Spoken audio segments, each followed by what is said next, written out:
To please her wealthy husband, a woman drugged her own daughter and sent her to his bed. She then planned to transplant her daughter's heart to her stepdaughter, who had a heart condition. Hongdo woke up just before her stepfather could unbuckle his pants. Seeing her mother blocking the exit, she had no choice but to end it all by jumping off the building. Her spirit saw her stepfather and mother rushing toward her with panicked faces. The stepfather hastily checked her over. Then he shouted in pleasant surprise, "That's great. The heart's still usable." Her mother also breathed a huge sigh of relief. Thank heavens. We almost ruined Shanshan's surgery. Then Hongdo watched as they gleefully cut open her chest and dug out her heart to transplant it into Qian Shanshan. Even her other undamaged organs were cut out and sold to the hospital. All that remained was an empty, broken shell. The next day, Hongdo's father stumbled into the morgue. His heart-wrenching cries instantly echoed through the entire building. Hongdo floated beside her father, watching him hold her shattered remains. He then went mad, searching everywhere for her stepfather and mother. To stop him from causing a scene, they tricked him onto the rooftop and pushed him off. They faked it to look like he jumped in grief. Hongdo watched her father's body fall. Screaming, she lunged toward him, trying to catch him. With a loud crash, a dull, gray bead around her father's neck shattered. A flash of golden light blinded Hongdo, and she lost consciousness. When she woke up again, she heard the familiar sound of her parents arguing. Hongdo instantly snapped to attention. She grabbed the calendar by the bed and discovered it was June 1st, 1979. She was only 6 years old now. Listening to the argument outside, a distant memory surfaced. This was the day her mother insisted on giving their house to her uncle. Her father refused. So her mother went back to her parents' home and refused to return. It was during this time at her parents' home that her mother met Qian Dafu, whose wife had passed away. Under Qian Dafu's financial pursuit, her mother quickly fell for him. Soon after, using the house as an excuse, she asked her father for a divorce. Just like in her past life, her mother, Feng Huizhen, saw that her father, Jian Wenxuan, wouldn't agree to give the house to her uncle. She immediately slapped him hard across the face. Jian Wenxuan, you're just a cold-hearted, heartless man. If you don't agree, let's just get a divorce. With that, she turned and rushed toward the room. Hongdo instinctively tried to back away from the door, but forgot how small her body was now. She couldn't react in time, and was knocked to the ground by the door. Seeing her fall, Jian Wenxuan hurried over to help her up. Hongdo, are you hurt? But Feng Huizhen acted as if she didn't see it. She just packed her bags and left. Looking at her mother's cold expression, scenes from her past life flooded back. A chilling cold instantly pierced her heart, making her body tremble uncontrollably. Hongdo, what's wrong? Are you hurt somewhere? Jian Wenxuan felt the little body in his arms shaking. He grew even more frantic. He picked her up and was about to rush to the clinic. I'm fine. Hongdo quickly spoke up, and then asked, Dad, is Mom going to divorce you? Jian Wenxuan nodded helplessly. Then he said, don't worry. Dad will beg for Mom's forgiveness. Mom and Dad won't get divorced. He couldn't let this family fall apart. Seeing his look of resigned compromise, Hongdo pursed her lips and said, but Dad, you didn't do anything wrong. Why do you need to beg for Mom's forgiveness? Jian Wenxuan looked at his daughter, somewhat surprised. After all, every time he and his wife argued before, his daughter always sided with her mother. Dad, if Mom insists, you should get a divorce. Hongdo saw the look of surprise on her father's face. Her heart was filled with guilt. In her past life, her mother was always crying in her ear, saying her father was a cold and heartless man. Plus, every time her grandparents and uncle came over, they would also badmouth her father. But her father was always busy with work and chores. He always remained silent in the face of their slander. But this unknowingly influenced the 6-year-old Hongdo. She was subtly affected by them, and grew closer to her mother's side. After her parents divorced, she chose to go with her mother without hesitation. And precisely because of this, her father reluctantly gave the house and his job to her mother, hoping life would be easier for the mother and daughter, while he went to another city to make a living. But how could he have known? Her mother transferred the house and the job to her uncle's name the very next day. And not long after, her grandparents married her off to Qian Dafu for a high bride price. Hongdo became an unwanted burden to both sides. After being kicked out by her uncle, she lived in the Qian family's stairwell, eating leftover scraps, wearing Qian Shanshan's cast-off clothes. If not for the neighborhood committee's intervention, she probably wouldn't even have been able to go to school. It wasn't until later, when she worked her way through college, that she learned her father had been sending her tuition and living expenses to her mother. That money was never spent on her. Even while she was living like a dog in the Qian household, her mother still demanded she do laundry, cook, and clean, saying it was to repay Qian Dafu for raising her. Now, reborn into this life, and having seen the true faces of her mom and her grandparents' family, Hongdo naturally wouldn't let any of it happen again. Hearing her say this, Jian Wenxuan's first reaction was to feel her forehead. Hongdo, are you feeling unwell somewhere? Did you hit your head when you fell earlier? You're talking nonsense. Dad, I'm serious. If you and Mom get divorced, I'm going with you. Hongdo grabbed her father's hand, her resolve firm. Hearing this, Jian Wenxuan, this 6-foot-tall man, teared up instantly. He stroked Hongdo's little head and choked back a sob. Then he forced a smile and said, Hongdo, don't talk nonsense. Mom and Dad won't get divorced. In a few days, Dad will go bring Mom back. Such a sensible daughter. How could he bear to let her grow up in a broken home? He didn't care how much hardship or humiliation he had to endure. As long as his daughter could grow up happy, he would do anything. Hearing this, Hongdo understood. Given her father's personality, he would definitely never bring up divorce himself. But there was no rush on this matter. After all, this time when her mother returned to her grandmother's house, she would meet Qian Dafu. When the time came, she would naturally force father to divorce. But this time, mother won't get her hands on father's house or his job. Originally, Jian Wenxuan wanted to go the very next day to his father-in-law's house to pick up Feng Huizhen. But Hongdo stopped him. After all, at this time, Feng Huizhen had just met the wealthy, widowed Qian Dafu. They needed some time to properly develop their feelings. In her past life, her father went to her grandmother's house at this time. Not only did he not bring mother back, he was even beaten up by her good-for-nothing uncle.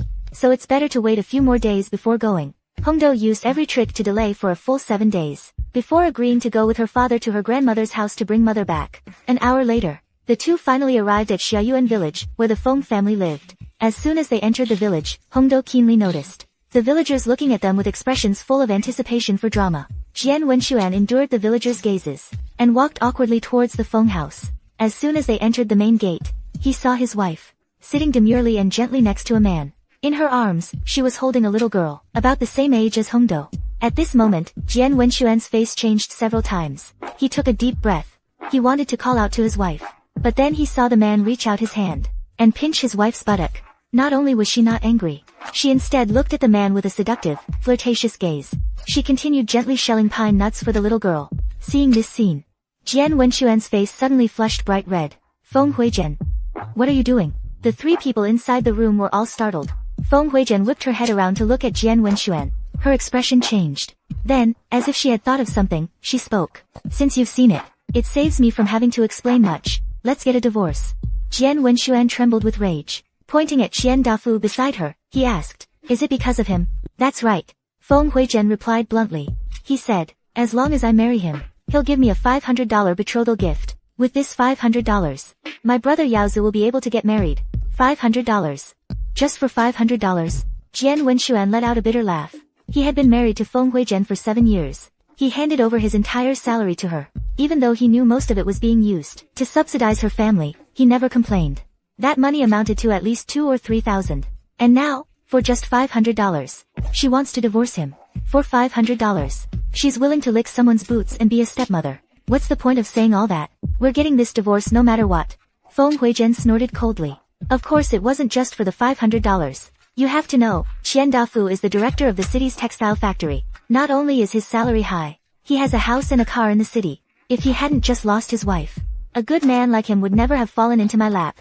Compared to Qian Dafu, who has a bright future, a useless man like Jian Wenxuan, he only makes a little over 20 yuan a month. He won't even give his own brother the house in town. What's the point in keeping him? Jian Wenxuan was trembling with rage. But after seeing his daughter beside him, he finally asked, You're bringing up divorce so casually. Haven't you thought about how Hongdo would feel? Hongdo, if she wants to come with me, the house has to go to me. Oh, and your job has to go to me too.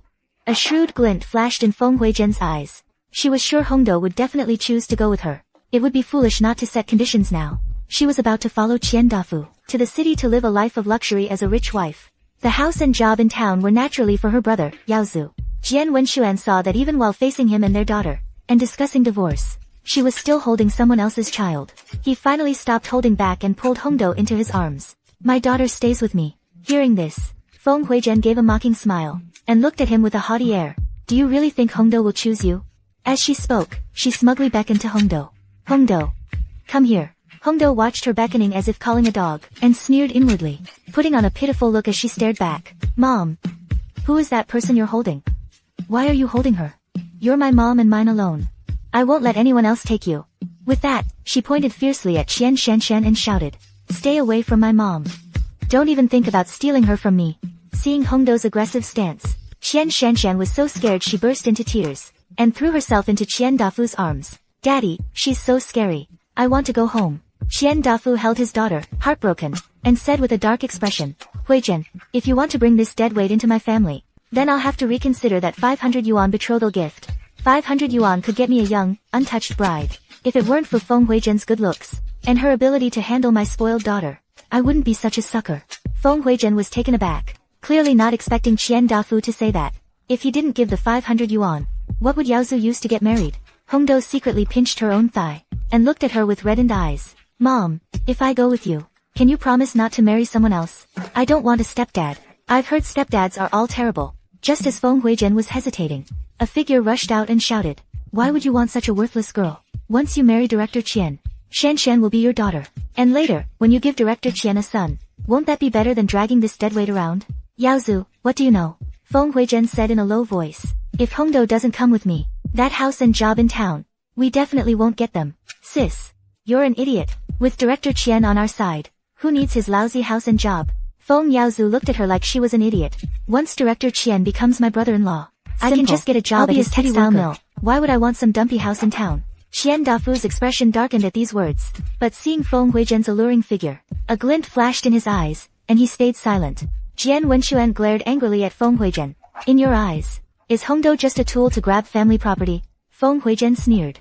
That shabby house of yours counts as property, since you put it that way. I don't want anything. Let's go handle the paperwork now. Yaozu is right. Once we're all city people, who'll care about some dumpy house and job in town? The most important thing now is to get rid of this father and daughter. Can't let them ruin my plans. Urged on by Feng Yaozu and Qian Dafu, Feng Huizhen resolutely went with Jian Wenxuan to finalize the divorce. The moment the divorce certificate was in hand, Hongdo finally felt a weight lift from her chest. Watching Feng Huizhen leave without a backward glance, Jian Wenxuan thought he'd be heartbroken. But strangely, he wasn't. Instead, he felt an unprecedented sense of relief. Hongdo saw her father spacing out, thinking he was sad. She tugged his hand and said, Don't be sad, Dad.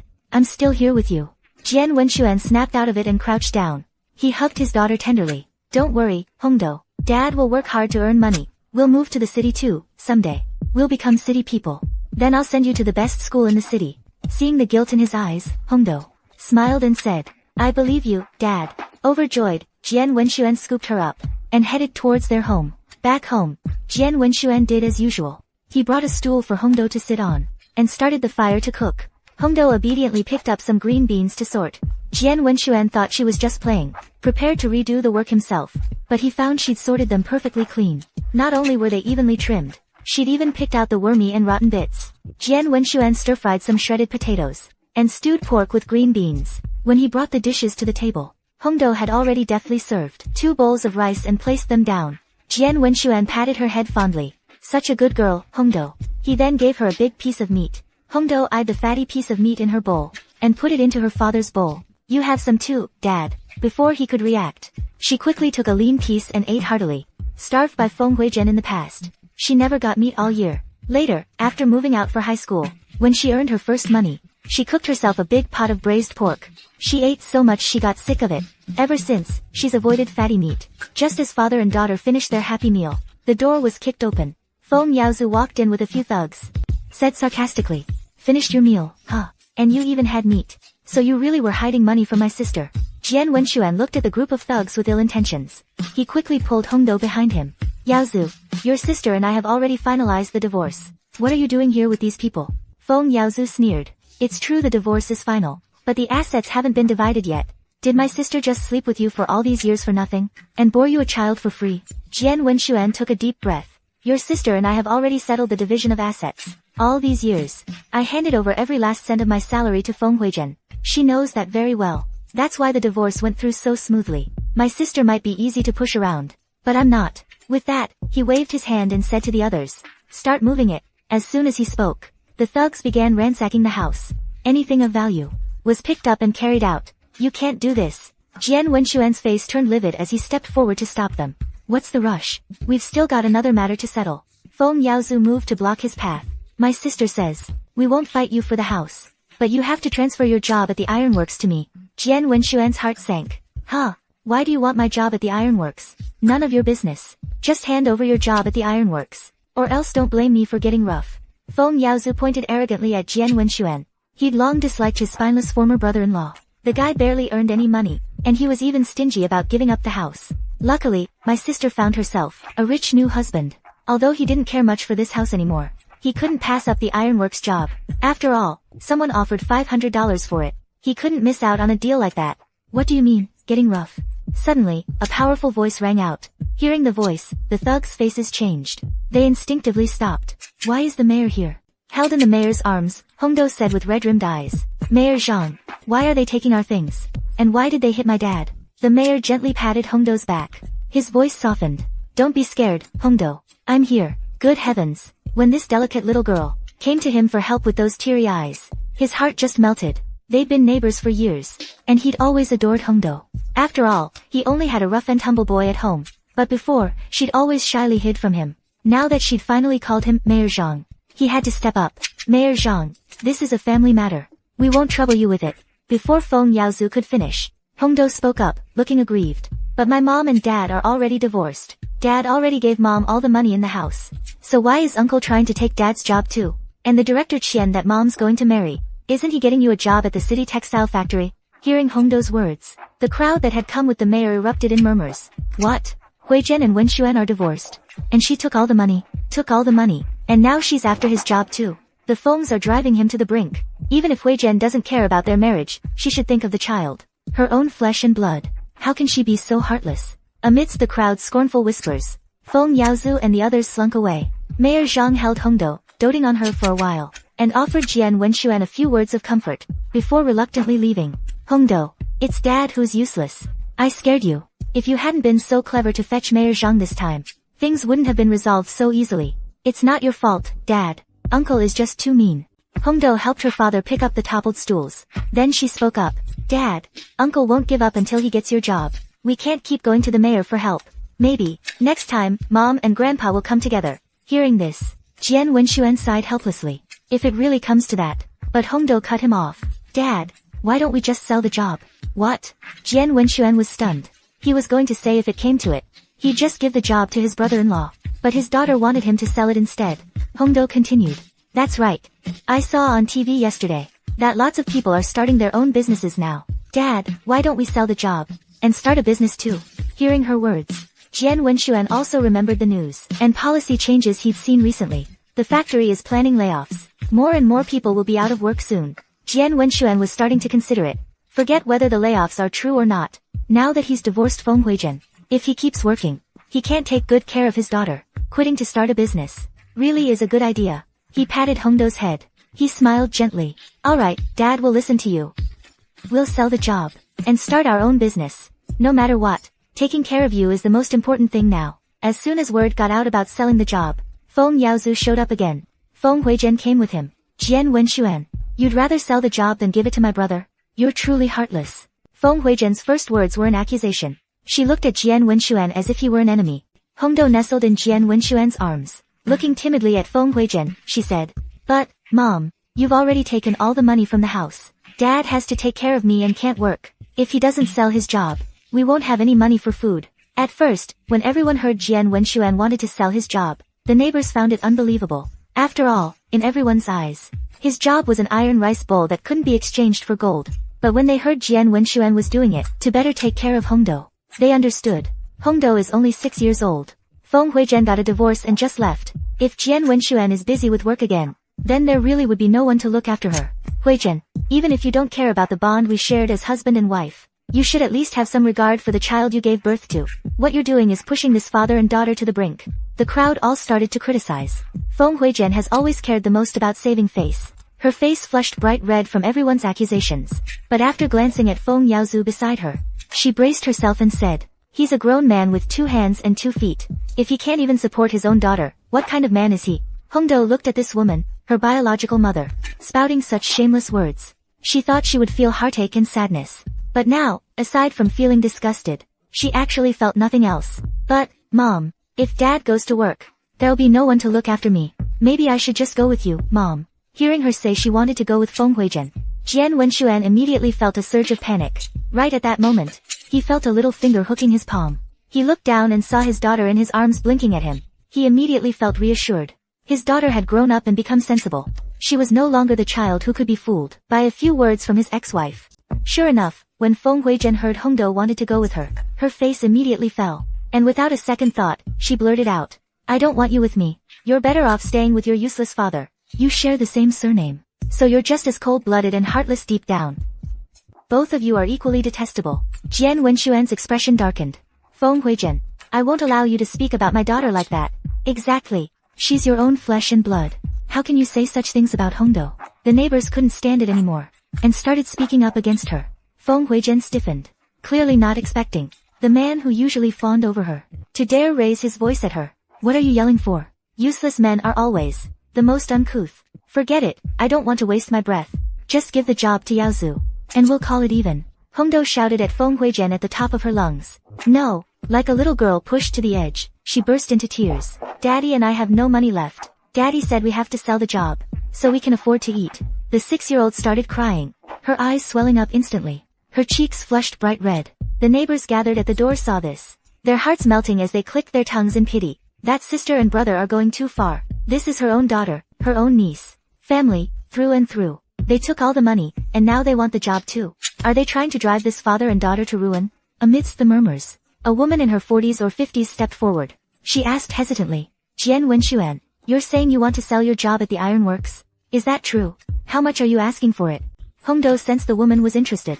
She immediately reached out her little hand and tugged at Jian Wenxuan, who was still fuming. After their earlier teamwork with his daughter, Jian Wenxuan now understood her intentions perfectly. Right now, he was even more eager than his daughter to sell the job. If he kept the steel mill job, the Feng siblings would never give him and his daughter a single day of peace.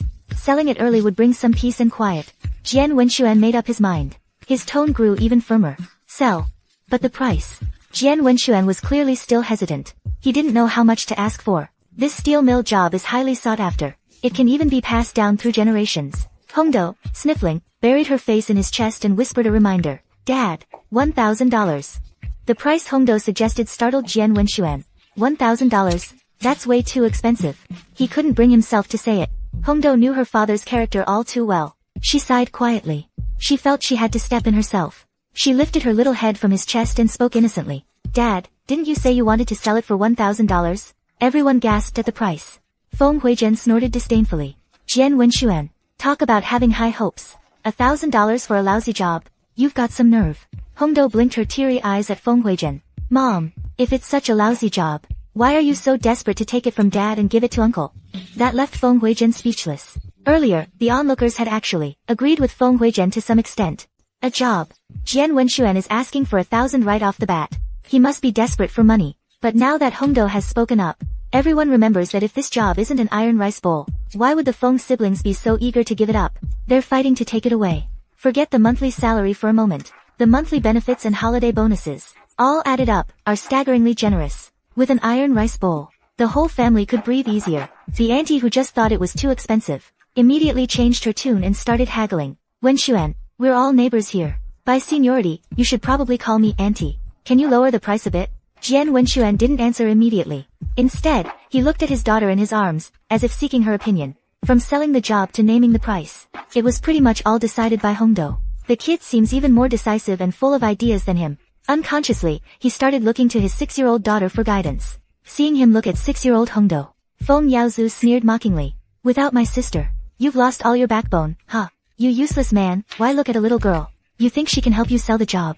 As he spoke, Feng Yaozu's expression grew increasingly impatient. "Why go through all this trouble? Just give the job to me. I am, after all, the kid's uncle. The mother's brother is the most important. You wouldn't lose out by giving it to me. If she ever needs anything, she can come to me." Feng Yaozu shamelessly spouted these empty promises, as if getting the job would make him care more for Hongdo. But from the day Hongdo was born until now, this uncle has never uttered a single word of concern. He even stole the formula Jian Wenxuan bought for Hongdo, leaving the child crying from hunger. Late at night, he had to cook thin rice porridge to feed her. Thinking of this, Jian Wenxuan's gentle face twisted with fury. "No way. This is the only thing we have that can be sold for money. It's for sale, not for free." Hongdo looked up, slightly surprised, looking at her dad, who was finally standing his ground. If Dad can stop giving in to those two leeches, then there's still hope for the future. Hongdo didn't want to argue anymore. She turned to the older woman and said, "Ma'am, how about 900? The woman still thought it was too expensive. Her face showed hesitation and uncertainty. Hongdo could tell. She started promoting it in front of everyone. Dad's job comes with a monthly salary, plus other vouchers to exchange for goods. It's really valuable. Last year, Dad even brought home an Advanced Worker Award, the honorary title of Model Worker. The factory even gave him a TV voucher. Buying a TV is really hard to come by these days. Hearing this, many families with only one breadwinner were tempted. Feng Huizhen and her brother could see everyone's expressions. The two siblings exchanged a look. They didn't want this secure job to fall into someone else's hands. Feng Yaozu spoke up directly. 300, sell it to me. Consider it charity for my niece. Spouting all that hypocritical nonsense, making the onlookers snicker. 900. Hongdo didn't back down. Feng Huizhen immediately followed. 400. That's the most we'll pay. 900. Hongdo stuck to her price. Feng Huizhen and her brother glared at Hongdo, looking fierce. Third girl. Adults are talking, kids should shut up. Jian Wenxuan felt for his daughter. Feng Huizhen, how much my job sells for will be decided by my daughter. Feng Huizhen glared fiercely at Jian Wenxuan, who was finally growing a backbone. If it weren't for all the neighbors watching, she probably would have started a fight already. I'll pay 700. Suddenly, the older woman spoke up, as if afraid Feng Huizhen would snatch it away. Seeing this, Feng Yaozu also panicked. He had actually already found a buyer for this job in private. He's about to have a rich brother-in-law. He can go work at the textile factory directly, so he doesn't even need a job. As for Jian Wenxuan's job at the ironworks, Feng Yaozu had bought it using his sister's dowry money, and he could resell it for a good price. It can't fall into someone else's hands. So he snarled at Hongdo. Third girl, I'm your own uncle. $800. Bid any higher and I'll beat you. He was openly bullying a child. It scared Hongdo so much that she threw herself into Jian Wenxuan's arms, wailing loudly. The neighbors who had been watching couldn't take it anymore. They started condemning Feng Yaozu from all sides. Seizing the moment, Hongdo, buried in Jian Wenxuan's chest, mumbled a reminder. Dad, sell it to him. The news about the ironworks layoffs will probably come down in a few days. Then Feng Yaozu will learn what it means to lift a rock only to drop it on his own foot. It was also thanks to these two siblings butting in that this kind of scam would be easier for her to pull off. Jian Wenxuan wasn't very willing, but since his daughter had spoken, he nodded in agreement. Bring the $800 by noon tomorrow, or the deal's off. In the past, Jian Wenxuan had let things slide for the sake of family, not holding it against the Fengs. But now, there was no need to be so polite. Although the Feng siblings got the job, when they left, they kept cursing and grumbling. The neighbors couldn't stand listening to it. They retorted a few times for the tongue-tied Jian Wenxuan and his daughter. As soon as he got the money, Jian Wenxuan went with Feng Yaozu to the factory to transfer the paperwork. Not far from the factory, Feng Yaozu, with the same two buddies from last time, blocked Jian Wenxuan's path. Jian Wenxuan's heart sank. He knew what Feng Yaozu was up to. He shouted angrily. Bastards! If you dare try anything, I'll report you to the police right now. Feng Yaozu arrogantly said. If you dare report us, my sister will take Hongdo away, and you'll never see your daughter again. Feng Yaozu said as he spoke, his steps getting closer and closer. And there's no one else around here. No witnesses, no evidence. Who's gonna believe you? Jian Wenxuan knew Feng Yaozu was a troublemaker, but he never expected him to be this brazen. Having someone like him out there is a danger to the public. Although Jian Wenxuan isn't a college student, he's still a studious person. He could only be forced to retreat step by step. His hands were clutching tightly at the army green bag on him. Feng Yaozu, what are you doing? Suddenly, a stern, authoritative shout rang out. Feng Yaozu and his men looked behind them. It was actually Mayor Zhang. In Mayor Zhang's arms was Hongdo, wearing the kind of outfit all the little girls love these days, a sailor collar white blouse. She had guessed her uncle wouldn't just hand over the money honestly. He'd definitely pull some shady trick. Luckily, not long after her dad left, she used missing him as an excuse to pester Mayor Zhang into bringing her to find her dad. Mayor Zhang's appearance basically served as a witness. Feng Yaozu left with his men, unwillingly. Jian Wenxuan sighed in relief as they walked away. Thank you, Mayor. If you hadn't shown up in time, I probably would have lost both my job and my money. As he spoke, he reached out to take Hongdo. But Mayor Zhang shifted to avoid him, whether by accident or on purpose. Mayor Zhang looked at the spot where Feng Yaozu had left. He snorted coldly. These troublemakers are the hardest to deal with. They love causing trouble but never commit major crimes. Hongdo sat contentedly in Mayor Zhang's arms, her thoughts drifting far away. If I remember correctly, in 1983, the country will launch a nationwide crackdown, and the people it targets are exactly the kind that Feng Yaozu falls into, troublemaking hooligans and ruffians. Just you wait. Once the publicity for the 1983 crackdown campaign kicks in, Hongdo will definitely be the first to turn him in. It's not like she and her uncle have some deep-seated grudge. Not really. But Feng Yaozu has an unforgivable past with Dad. Back when Dad and Mom were still married, Feng Yaozu would often come demanding money. If Dad refused, he'd get beaten up, and Mom would just stand by, making sarcastic remarks. That might not seem too serious, but when she was about 10 years old, she accidentally overheard Qian Dafu and Feng Huijian talking. Because the Jian family's land was in the demolition zone, Feng Yaozu wanted to buy it dirt cheap. Dad absolutely refused to sell the ancestral home. The deranged Feng Yaozu, to force Dad to agree, actually used a wooden club to brutally break Dad's left leg. Brainwashed by Feng Huijian since childhood, she didn't have any deep feelings for Dad. Plus, being weak and helpless herself, once she knew Dad's life wasn't in danger, she didn't think to do anything for him. Now, remembering Dad, gaunt and hobbling on one leg, stumbling into the hospital, Hongdo's nose uncontrollably stings. Her eyes are turning red. It must be this child's body. Emotions come so easily. Tears just start flowing. Was Hongdo scared by her uncle? Jian Wenxuan was the first to notice the change in Hongdo's mood. He quickly took his daughter from the stunned Mayor Zhang's arms. His soft, sweet daughter was only safe in his own embrace. I wasn't scared. I was worried about Daddy. Fighting back her tears, Hongdo obediently snuggled into Jian Wenxuan's arms. Her soft, sweet tone melted Jian Wenxuan's heart completely.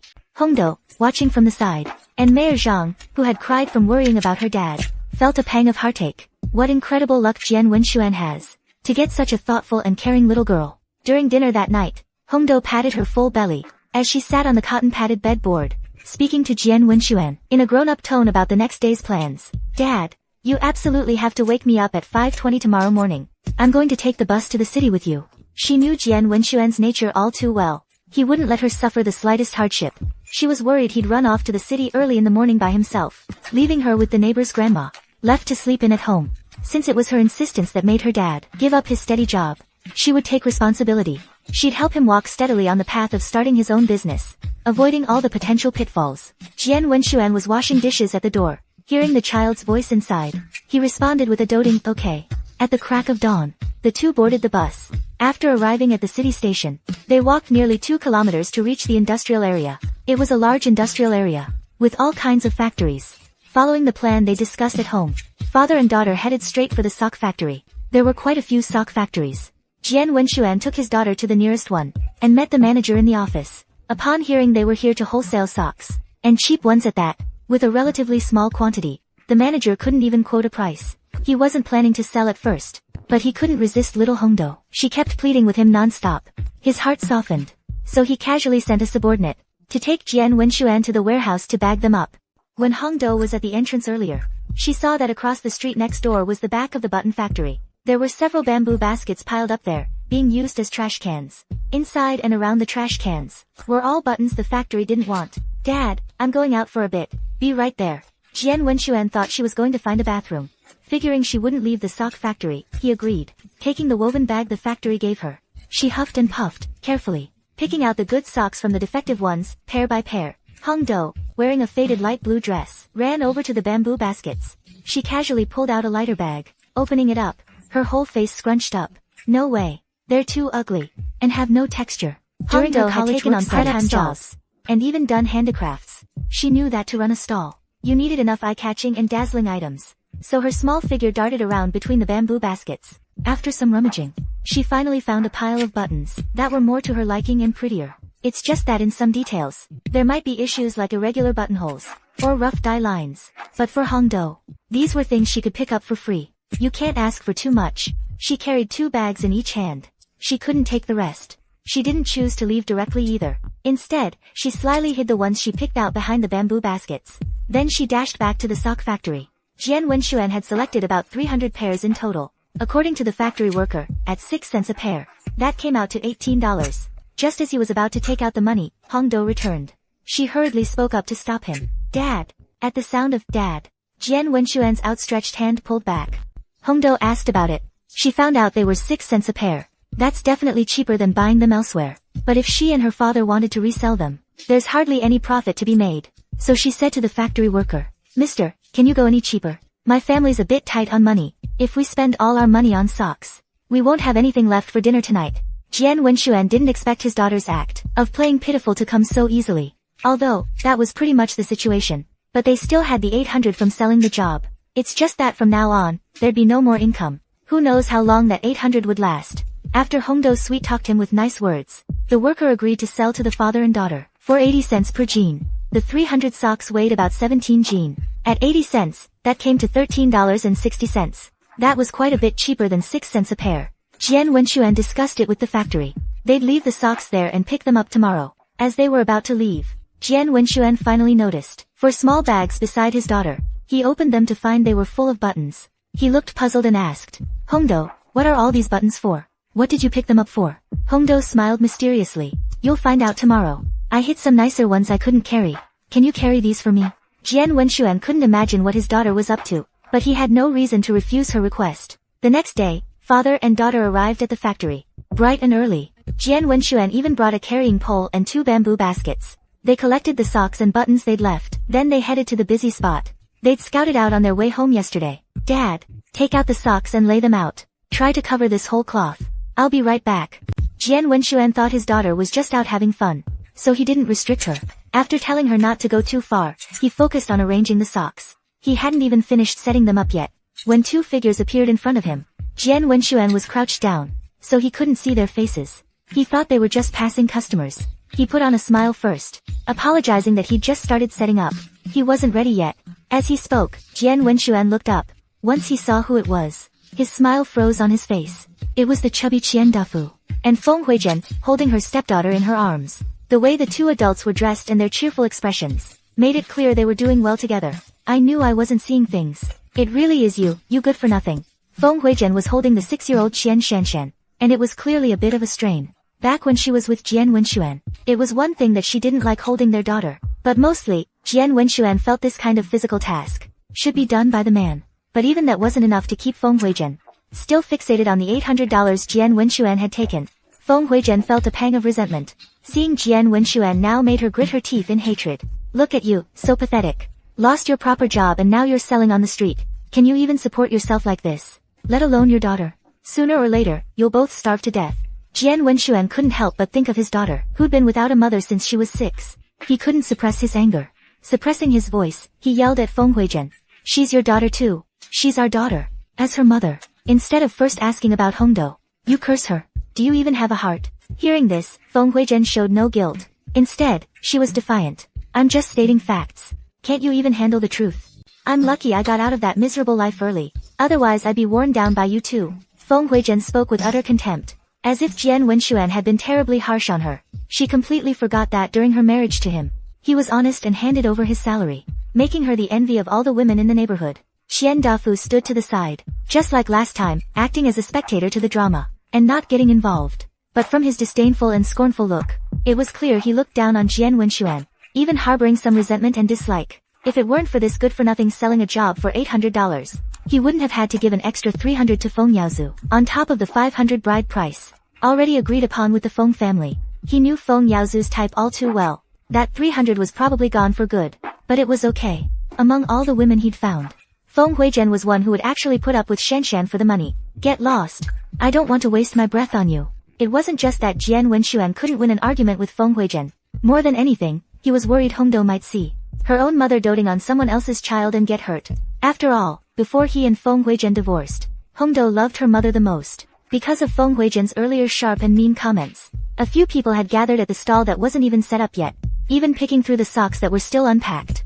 Actually, the socks weren't important. What mattered was the spectacle. In this society without widespread TV dramas, gossip magazines, or entertainment newspapers, most people's daily lives were pretty dull. The only things to break the monotony were big banquets with opera stages, and gossiping about the neighbor's business was considered fun. Dad. At that moment, Hongdo walked over holding a large piece of cardboard. Qian Shanshan's playful laughter immediately rang out. Ha ha ha, look at the little beggar picking up cardboard. Hongdo heard the voice. After Jian Wenxuan took the cardboard from her hands, she finally saw Feng Huizhen and the other 2. A look of surprise flashed across her face. At the same time, she noticed, not just passers-by, but even the nearby vendors, were curiously gathering around. Although she didn't know what had happened earlier, based on her understanding of Feng Huizhen, she was definitely being as nasty and mean as possible. She had just been thinking about how to attract more customers. This was the perfect opportunity. Her eyes widened in delight as she stared at Feng Huizhen. Mom! You're back, Mom! She wailed and ran forward to hug Feng Huizhen's leg. I thought you really abandoned Dad and me for money. You came back for us, didn't you? Feng Huizhen was stunned by the impact. Qian Shanshan in her arms almost slipped out. Qian Dafu glared at her nervously. Feng Huizhen quickly held on tighter. She couldn't spare a thought to scold Hongdo. Hongdo pressed on. You took all the money from home before.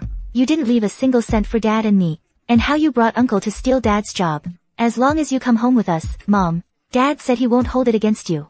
Hongdo took a long breath, revealing a lot of information. The onlookers heard this. They stopped pretending to look around aimlessly. Their attention was completely captured. Feng Huijian's face flushed red, her secrets exposed. Third girl, stop talking nonsense. How can you say I stole that job? We clearly paid $800 for it. She was being stared at with contempt and condemnation.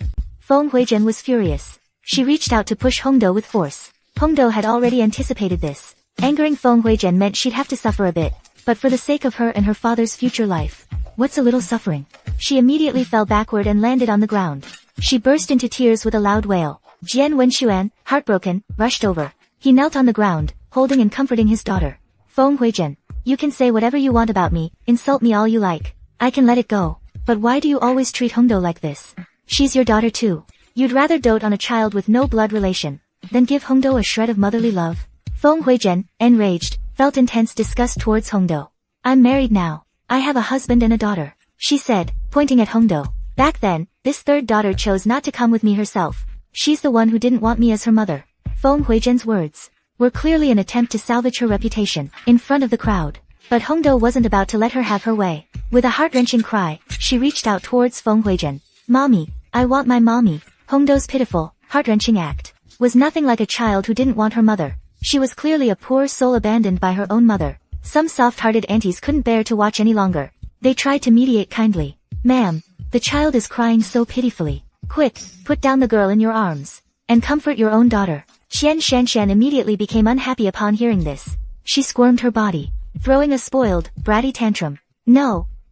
No, I want Feng Huijian to hold me. I won't get down. Although Feng Huijian had now become Qian Dafu's legitimate wife and Qian Shanshan's legal stepmother. But Qian Shanshan always called her by her name directly, shouting, Feng Huijian. And it stayed that way even later on. In truth, Qian Shanshan never saw Feng Huijian as a stepmother from the start. She just treated Feng Huijian as a personal maid, someone she could order around at will. Back in middle school in her past life, Hongdo couldn't stand the sight of Qian Shanshan bossing her mom around.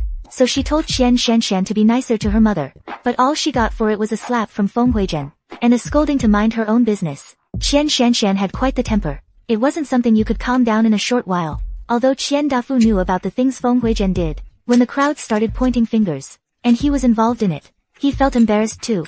He quickly pulled Feng Huijian along and left first, to find a place to calm the child down. After they left, the daughter that Jian Wenxuan couldn't calm down for the longest time, suddenly stopped crying. Although she was still sniffling, she had already bravely stood up from his arms. Dad, I'm okay. We still have things to sell. Hongdo pulled herself together, and while the onlookers hadn't yet dispersed, she used her slightly hoarse voice from all the crying to call out to people. Uncles, aunties, brothers, and sisters. Our family has very good quality socks, at a very, very cheap price. And we even give out little gifts. Come take a look and support us. The little gifts Hongdo mentioned were just buttons she picked up for free. Anyone who buys socks, whether it's one pair or more, Hongdo planned to give them a few pairs of buttons. If you tried to sell these buttons separately, they wouldn't fetch much money. But if you give them away as a bonus, they attract customers and make them feel like they're getting a deal. Why not? After the earlier drama, everyone pretty much understood what had happened to Jian Wenxuan and his daughter. Plus, even after all that, Hongdo was still bravely helping her dad with the business. They came to watch the show, not to buy socks. But buying a pair or two seemed like no big deal. It was like doing a good deed. Hey buddy, get me a bag. I'll take a few pairs to show support. Give me a discount. I'll take a few pairs too. Give me a discount as well. 300 pairs of socks. Riding that wave of sympathy, they were pretty much all sold. There were about 20 pairs left. The ones that got picked over. This was Jian Wenxuan's first time doing business. Watching the money keep flowing into his bag, he couldn't believe it. Hongdo squinted her swollen eyes and smiled. Dad, business makes money faster, right? According to the set prices, 8 cents a pair, 13 cents for 2, and 18 cents for 3. They even threw in a few extra buttons for mending clothes or making new ones. Between selling and giving extras, business was never slow. More importantly, even though these were factory seconds, Jian Wenxuan had picked them out from a pile of rejects. The price was cheaper than other shops. Jian Wenxuan chuckled shyly and nodded. Let's take these few pairs home. We'll sell them next time, Jian Wenxuan said. But Hongdo didn't think it was necessary. Dad, let's wait a bit longer. Let's sell these last few pairs. Hongdo took the remaining 25 socks and divided them into 5 sets, 5 pairs in each, making 5 bundles with different patterns and styles. After placing them on the stall, she called out in her childish voice, "Final clearance sale. Big discount sale. Once they're gone, they're gone." The other stalls were run by older folks, or middle-aged women. A little girl selling was a rare sight. Her clear voice attracted many people. On top of the already cheap price, they even threw in an extra pair for free. The stall is all cleaned up now. Hongdo was used to being independent in her past life. After seeing off the last customer, she went ahead and started folding up the cloth spread on the ground. Although her child's body wasn't as nimble as her adult one, she managed to get everything packed away. She worked hard at it. Jian Wenxuan, who was in a state of shock and disbelief, finally couldn't hold back any longer. "Hongdo, it's like you're a completely different person." Hongdo suddenly remembered her current age. She had just done something that didn't match her age at all, suppressing her anxiety and the emotions that nearly gave her away. She turned and looked at Jian Wenxuan with an innocent, clueless expression. "Dad, I'm not 5 years old anymore. I'm 6 now." Hongdo said with utter seriousness. "From now on, you're the only one raising me. I want to help you out. You shouldn't have to do everything by yourself." With her naive, childish words, she spoke the most heartwarming words in the world. Even Jian Wenxuan, a grown man, couldn't help but get teary-eyed. Moved, he also blamed himself. If he were more capable, their happy family of 3 wouldn't have fallen apart. His daughter wouldn't have lost her mother, and she certainly wouldn't have grown up overnight. At just 6 years old, she's already thinking about sharing his burdens. Jian Wenxuan held Hongdo tightly. He wanted to cry, but held it back because they were in public. "Hongdo, Dad promises you, I'll work hard and make money in business. I'll get you a nice, big house to live in, send you to a good school, buy you the prettiest clothes." Hearing this, Hongdo smiled where her father couldn't see. "Dad, this life will be just fine, Dad. The hardships from our past life, we won't suffer them again in this one." After this tender father-daughter moment, Jian Wenxuan packed things into the baskets, picking up the cardboard Hongdo had found. He couldn't help but think of Qian Shanshan's beggar comment. His daughter was no beggar. Hongdo sees that Dad is about to throw away the cardboard. She quickly stops him. "Dad, you can't throw this away. We should keep it and bring it back. I still have a use for it." Hearing this, Jian Wenxuan misunderstands. He looks embarrassed. "This is just junk. Our family doesn't need to pick up trash, and Dad won't let his precious Hongdo do such things." In Jian Wenxuan's eyes, his precious daughter, having lost her mother, has suffered psychological trauma. She's lost her carefree childhood innocence. She urgently needs him, as her father, to give her 1,000 times more love, to soothe her wounded heart. Seeing Jian Wenxuan's state of mind, Hongdo is at a loss. She explains seriously. "Dad, I'm not going to pick up scrap. Our family isn't that desperate yet, and we'll never get to that point. I originally planned to use this cardboard to write prices on. I didn't expect Mom and the others to show up suddenly, so I don't need it for now." As she says this, Hongdo pushes the cardboard, which is half her height, toward Jian Wenxuan. "This will come in handy later. Dad, hold on to it for me." Hearing his daughter's explanation, Jian Wenxuan immediately takes it.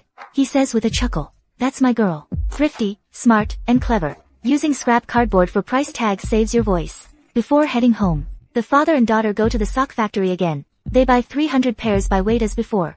After leaving the socks at the factory, the two go to the station to wait for the bus back to the village. In the Jian family's simple, rammed earth kitchen, Jian Wenxuan is cooking. Hongdo is on a small stool nearby, sorting out the money made from selling socks today. She counts it bill by bill. Suddenly, her face lights up with surprise and she shouts, "Dad, $18.73. Jian Wenxuan is also extremely surprised. Subtracting the cost of the socks, and our round-trip bus fare and meals, we still made a decent amount. Hongdo does the mental math. She already has the answer in her mind. Not counting labor, we made a net profit of $4.33. That's almost as much as Dad makes in 4 days at the factory. Basking in the joy of making money, a sudden flashback hits Hongdo. Feng Huizhen, dressed in red finery, causing a scene. As if suddenly remembering something, she abruptly asks, "Dad, Mom dressed up like that today. Did she go get a marriage license with that man?" In her past life, she was still young. All she remembers is being taken to the Qian family after leaving with Mom. They moved into a cramped storage room in the stairwell. From then on, Feng Huizhen ignored her completely, never took her anywhere, so she knew almost nothing about anything else. Didn't even know when Feng Huizhen and Qian Dafu got their license. Jian Wenxuan pauses. His words become hesitant. "I'm not sure." Hongdo knows Dad is trying to protect her from getting hurt, but she's not concerned about Feng Huizhen. There's something else, something very important. Something that could cause trouble for Qian Dafu and Feng Huizhen. Hongdo sits on a small stool, tilting her little head up. She pleads with Jian Wenxuan in a begging tone. "Dad, just tell me, please. I really want to know." Jian Wenxuan can't withstand Hongdo's pleading either. He looks a bit reluctant. Like he has to say it. That's right. She got married to him. She doesn't want me anymore. Talking about their marriage. It was a scheme by Feng Huizhen from the start. 7 years ago, Jian Wenxuan was just over 20. He inherited the factory position left vacant by Hongdo's retiring grandfather. He'd only been on the job a few days. Somehow, the Feng family got wind of it. They sent someone with a message right away, saying they wanted to arrange a match, set up a blind date, with people around him egging him on. Feng Huizhen was young and pretty, and he was a young guy who'd never been in a relationship. He agreed after just a few words from her to the request for a formal marriage proposal. It wasn't until he arrived that he found out that Feng Yaozu had gotten into a fight and injured a young man from the same village. The other side demanded medical and recovery fees right off the bat, or they'd report it to the police and have Feng Yaozu jailed. Feng Yaozu was only 15 or 16 at the time. He was the golden child of the entire Feng family. To protect their golden child, they hastily married off 19-year-old Feng Huizhen for the bride price. If this incident hadn't happened, Feng Huizhen wouldn't have been married off in such a hurry. Instead, they planned to wait until she was a bit older, to go work in the city and find a rich husband. Before the marriage, Feng Huizhen was gentle and lovely. But after the wedding, the deed was done. Feng Huizhen stopped pretending. She either argued about splitting the household, or laid down the rules for him. She took control of the family finances. After all these maneuvers, Jian Wenxuan lived in this oppressive household for 6 or 7 years, swallowing his pride. After all, they were husband and wife for many years. There were feelings there. He never expected that Feng Huizhen not only had a sharp tongue, but also a heart of steel. She gave no thought to their little family, or even to their 6-year-old daughter. Hongdo looked helplessly at her father, whose eyes were red. Her expression was complicated. Dad's feelings for Mom seemed deeper than she imagined. But how could she get Dad to move past this sadness and these emotions? Hongdo thought for a moment. A somewhat hasty solution came to mind. Find him a new mom. They say the best way to forget an old love is to heal the old wound with a new one. Dad, find me a new mom. Hongdo's words came out of nowhere, catching Jian Wenxuan completely off guard. Hongdo, are you okay? Did something happen? Are you in shock or something? I mean, what kid who just lost their mom would immediately ask for a new one? That's unheard of. Seeing Jian Wenxuan was about to put down the spatula and come over to check her head, Hongdo grinned and waved her hands. No, I was just joking around, talking nonsense. She brushed it off with a few words. After dinner, Jian Wenxuan, for some reason, suddenly brought up the topic of school. Hongdo, do you want to go to school in town or in the city? Hongdo was 6 this year. Starting school in the second half of the year would be perfect. If money wasn't tight, going to school in the city would definitely be better. The teachers and education there are much more advanced than in town. Hongdo thought about her excellent grades in her past life, but because her mom was worried she'd outshine Qian Shanshan and upset Qian Dafu, she was deliberately kept from going to school. It wasn't until the neighborhood committee's census found she was school age but not attending, and came to urge her, that Feng Huizhen probably would have let her stay illiterate her whole life. But Dad was different. He was already considering where to send her to study. Thinking of this, Hongdo felt no fear or overthinking. She looked at Jian Wenxuan with sincere eyes. Dad, I want to go to school in the city. I want to get into a really good university. I want to make you proud. Jian Wenxuan smiled and said, Hongdo, you've always been my pride. Even if you go to an ordinary university, you'll still be my pride. At such a young age, how do you have such big ambitions? He muttered to himself, reaching out to hold Hongdo's little head and turning it side to side a few times. Are you sure you're not in shock? Hongdo decided to put her grand ambitions on hold for now. She pursed her lips and said to her dad, Dad, let's just go to bed early. We have to catch the bus into the city tomorrow. The next morning, the father and daughter arrived right on time at the village entrance to wait for the bus. A fellow villager, seeing them there for the 3rd day in a row, waiting for the bus like clockwork, couldn't help but ask curiously, Jian Wenxuan, you two have been going into the city a lot lately. What for? After asking, as if remembering something, he glanced meaningfully at Jian Wenxuan's pocket and said teasingly, I know, are you using that $800 to take your daughter into the city to eat well? Jian Wenxuan didn't like talking about this, and certainly didn't want to broadcast how much money he had. He just gave a dry laugh and didn't respond. He thought the other guy would take the hint and drop it, but after getting on the bus, he kept pressing. Give me a hint, buddy.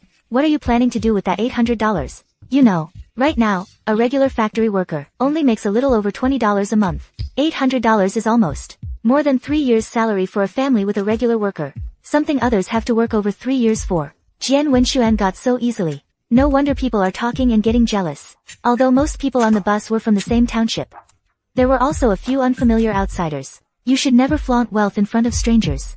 Jian Wenxuan was worried something might happen, and attract the wrong kind of attention. So he started talking nonsense. I owed a ton of debts before, paid off 400 or 500 in debts. Then, at first, Jian Wenxuan might have been hesitant, too embarrassed to speak up, but once he really got into the story, and it started sounding 70 or 80% believable, he actually became more confident and convincing. When the bus finally reached the city, the first thing he did after getting off, was look at Hongdo with a serious face and say, "Hongdo, lying is wrong. You must never lie. Do you understand?" Hongdo had no words in response. "Dad, I didn't say a single word just now." Jian Wenxuan remembered what had just happened. His old face flushed red. He took Hongdo's hand and headed toward the sock factory. As they walked, he spoke up. "Dad had no choice either. You shouldn't flaunt your wealth. If I hadn't made it sound convincing, no one would have believed me." Jian Wenxuan explained the matter the whole way. He only stopped talking when they reached the sock factory. He picked up the socks for sale, and went to yesterday's market again. The morning market was quite busy. As they set up their stall, people gradually came over to look, but not many were buying. After all, every household has socks. But if they saw good socks, at a decent price, some would want to buy a pair or two to keep. They're consumables, after all. There's always a time when they wear out completely. Jian Wenxuan watched the stall. Hongdo sat on a large rock she'd picked up by the roadside. She took a piece of charcoal that she'd brought from home, and wrote the selling price on a piece of cardboard. Her writing was so fluid that Jian Wenxuan took a moment to glance over. "Hongdo, since when can you write? And it looks pretty good." Hongdo froze for a moment.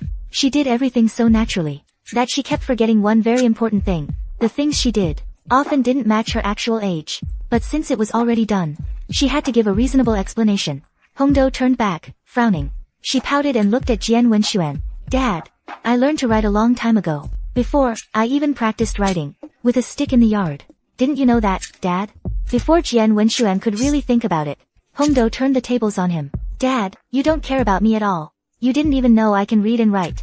With this little tantrum, Jian Wenxuan really felt he deserved this. He knew so little about his precious daughter. He immediately picked her up and kept comforting her. Hongdo gave herself a mental round of applause for her acting. But on the surface, she kept a straight face.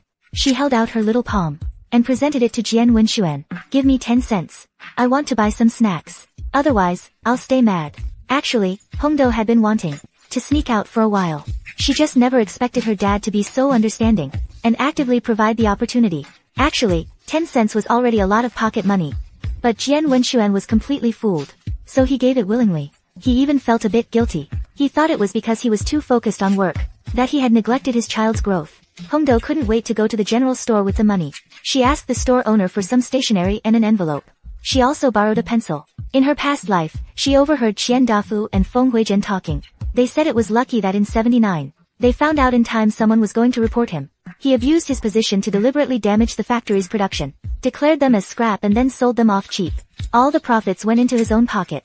Otherwise, if that report had succeeded, he might have just gotten married, only to lose his job right after. But because he got wind of it early, and intercepted the report sent to the factory director, he managed to save himself and keep his job, helping him build his fortune. Although Hongdo didn't know who that person was, or when they reported Qian Dafu, she thought, if she mailed a report every so often, as long as Qian Dafu wasn't caught, she'd keep sending them. Eventually, one of them was bound to get through. She refused to believe Qian Dafu could really be that lucky every time. So Hongdo picked the nearest post office, bought stamps and put them on, and dropped it in the public mailbox outside, waiting for the mailman to collect it. After finishing that, Hongdo finally returned to her stall, a weight off her mind. Jian Wenxuan saw her return, but her hands were empty. He couldn't help but wonder, "Didn't you say you were going to buy snacks? Where are the snacks?" "The letter's been sent, so I'm in a good mood." Sitting on the stone, she unconsciously swayed her head, like one of those adorable, wobbly doll figurines. "I ate them all myself, finished every last bit, and spent almost all the money, though I kept a little. I'm not that greedy, so I'll just keep it on me." Jian Wenxuan was amused by her. "Silly girl, if you ate them all yourself, fine. But you had to announce it. If others hear, they'll laugh at you." Jian Wenxuan wasn't exactly handsome, but he was the refined type. Plus, he had a high school diploma, and usually read books. He had a scholarly air about him. Thinking it over, Hongdo suddenly remembered something. "Dad, I heard someone mention the college entrance exam before. Dad, why didn't you take it?" Jian Wenxuan seemed not to expect his daughter to bring this up with him, but after a moment of silence, he still answered, "Back in 79, I did want to take the exam. But your mom, and your grandparents, they didn't agree. They said if I went to take the exam, Then later I'd go to university. And the whole family's burden would fall on your mom's shoulders. That I'd be harming your mom. Hongdo was still young in 79. And didn't know about these things. Hearing it now, she was instantly furious, her chest burning with anger. Going to university was so important. Mom and the grandparents. They weren't considering Jian Wenxuan's small family at all. They were clearly just scheming. Afraid they couldn't squeeze living expenses from his salary every month. If Feng Yaozu had the ability, they'd send him to university in a heartbeat. Besides, a college graduate in the 80s or 90s. Their worth was sky high, no need for her to say. Since I've been given a second chance, I absolutely cannot let Dad live with that regret again. Hongdo thought to herself. Proposed with utmost sincerity. Dad, go to college. Being a college student benefits you for life. Why don't you study on your own and take the college entrance exam in 1980?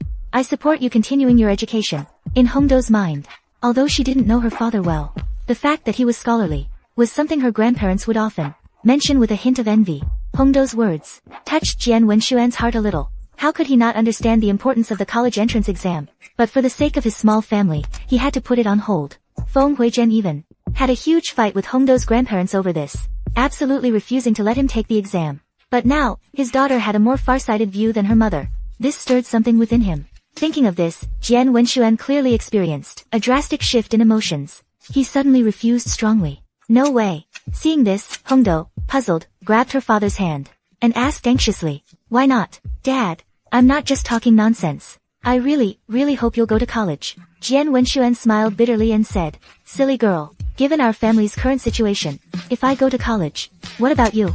Hongdo was taken aback. Was Dad going to give up because of her again? So she spoke with a firm tone. "I can take care of myself." Jian Wenxuan laughed. A 6-year-old girl, not even as tall as the stove. How would you take care of yourself? Hongdo knew her father wasn't as heartless as Feng Huizhen, and she was only 6 years old. It was indeed hard for anyone to just let her be. So Hongdo made up her mind again. She had to find a family to temporarily foster her, so Dad could focus on preparing for the exam and go to college to make something of himself. Little Hongdo's mind was filled with a long list of things to do. Business isn't as good as yesterday, but we still sold most of it. Hongdo suggests we try selling somewhere else tomorrow. If things don't look promising, we'll have to switch up what we're selling, and fast. After packing up, Jian Wenxuan carries the load on a shoulder pole. He still has a free hand to hold Hongdo's little hand. "Dad's taking you to a restaurant. We'll get some stir-fried pork. My girl loves her meat." Before, with Feng Huizhen around, she couldn't eat much. She gets scolded if she ate too much. Every time I try to reason with her, saying the kid's growing, it's normal to crave meat, I'd get an earful too. But ever since Feng Huizhen left, within Jian Wenxuan's means, he's made sure they have pork almost every day. The restaurant Jian Wenxuan mentioned is the kind of home-style eatery you find in street-side shops. It smells great and the prices are right. For the father and daughter, it's a treat they can afford. The owner's wife hands them a handwritten menu. "The two of you are out for a nice meal alone. Where's the child's mother?" The owner's wife was just making conversation, completely unaware she'd stepped on a landmine. Jian Wenxuan might be a bit embarrassed to say. After all, Feng Huizhen running off with a rich man isn't something any decent man wants to admit. But Hongdo answers frankly. "For money. She abandoned me and ran off." Jian Wenxuan sucks in a sharp breath. He quickly orders a couple of dishes. Watching the awkward, apologetic owner's wife leave, he turns to educate Hongdo. "Kid, do you have to be so brutally honest?" Hongdo pouts. "That's just the way it is. I'm not gonna hide or shy away from it. If I don't accept this fact openly now, later on, it could become a weapon others can use to hurt her." In her previous life, somehow, Hongdo's classmates found out about her situation. They made fun of her for being abandoned by her father, and her mother favoring her stepsister over her. Because of all this, she became withdrawn and insecure, afraid to interact with others openly. Not only did she have no friends, she was even bullied by some spineless kids. Hongdo knew this was her childhood trauma, the kind that never heals. Now that she has a second chance, with a father who loves her, why not raise herself all over again? To build mental resilience, to live with integrity, and to fear no one and nothing. To walk every future step with unwavering confidence. After serving 2 dishes and a bowl of rice, the restaurant owner carefully brought over a simple egg and scallion soup. "I'm really sorry about earlier. I spoke out of turn. This is on the house." The owner's gesture made Jian Wenxuan a bit embarrassed. After some polite refusal, he reluctantly accepted. Father and daughter exchanged a look. Hongdo blinked her innocent, big eyes. She said sincerely, "I really wasn't trying to act pitiful for a free meal." Jian Wenxuan was amused by his daughter's words. He chuckled. "I know. Now hurry up and eat. We still have to walk to the bus stop." After dinner, they paid the bill. Standing outside the restaurant, Jian Wenxuan noticed his daughter's mouth wasn't clean. He crouched down and carefully, gently wiped the corner of Hongdo's mouth. Suddenly, a sharp, nasty voice rang out. Jian Wenxuan, so you really are spending my family's money, coming all the way to the city to feast. The familiar voice made it clear who it was without turning around. Feng Huizhen was dressed in a stylish, bourgeois-style cheongsam. Her hair neatly styled. A middle-aged woman followed behind her to the right, carrying shopping bags from a boutique dress shop. And behind Feng Huizhen's left side, stood a man in a mouse suit. He was also carrying something in his hands. Just looking at her, you could tell how well Feng Huizhen was living. Before Feng Huizhen could start her usual routine of nasty, sarcastic remarks, Qian Shanshan pointed at Hongdo and demanded, "Little beggar, where's your cardboard box today?" Although Qian Shanshan was young, her malice was not small. It wasn't like she was intentionally being mean. It was more like she'd been spoiled rotten since childhood, and had never been corrected or guided properly. Normally at a time like this, when a child says something so nasty, any decent parent would immediately stop them and scold them, urging the child to correct their behavior. But Feng Huizhen, as the stepmother, did no such thing. She just ignored it. As for Qian Shanshan's biological father, Qian Dafu, it seemed he was always like this too, indulgent and self-righteous. "You're the beggar. Your whole family are beggars." Hongdo wanted to scold her back more maturely, but remembering her own age, she decided to be childish too. Without letting herself be bullied, she shouldn't indulge Qian Shanshan either, letting her get used to bossing her around. Qian Shanshan, who was utterly pampered, had never met anyone who didn't flatter her, just to stay on Qian Dafu's good side. Faced with Hongdo's counterattack, she immediately lost it. After all, no one had ever called her a beggar before, let alone her whole family. Qian Shanshan snapped and yelled, "No, I'm not. My family is super rich. We have a big house, a car, and..."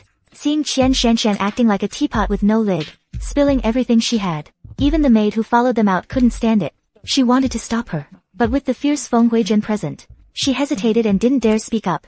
Not only did Feng Huizhen not stop her, but when Qian Shanshan couldn't think of anything else to boast about, she continued to show off like a brainless child. "My husband manages a factory with nearly 2,000 people. During the holidays, I just wait for people to come to our door with greetings and gifts. The gifts just pile up. Take the day we got our marriage certificate, for example. Even though we weren't home, people came one after another bringing gifts." Feng Huizhen was like someone who's been vegetarian for years, and suddenly gets a taste of meat. She couldn't help but show off. Or perhaps she truly doesn't understand the danger of attracting unwanted attention.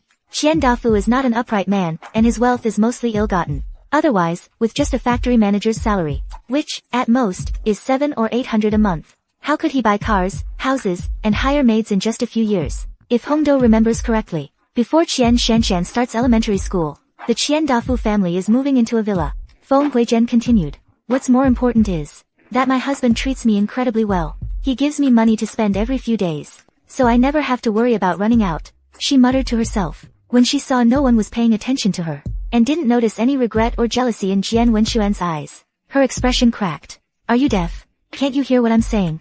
During this period, free from Feng Huizhen's constant mental pressure, Jian Wenxuan's emotions and mindset had become much calmer. He had originally planned to pretend he didn't see Feng Huizhen and walk away, but the four of them stood right in front of him, blocking his path. He was really afraid his daughter would pick up bad habits if she spent more time with Feng Huizhen. Hongdo had been acting all cool and collected. Suddenly, her eyes lit up. She cupped her chin in her hands, and looked at Feng Huizhen with admiration and anticipation. "Mom, you said before that you'd use Uncle Qian's money to support me. So, did you come today to give me the money? Mom, are you really going to give me all the money Uncle Qian gave you?" Hongdo spoke with such sincerity, as if it were really true. The two people following Qian Shanshan and Feng Huizhen both widened their eyes at the same time. Qian Shanshan's reaction was the most obvious. "You witch! How dare you use my dad's money for your daughter? I'm telling my dad. He'll kick you out, and never give you money again." When the young miss lost her temper, her voice was shrill and piercing. The sound grated on people's ears, making them feel irritable.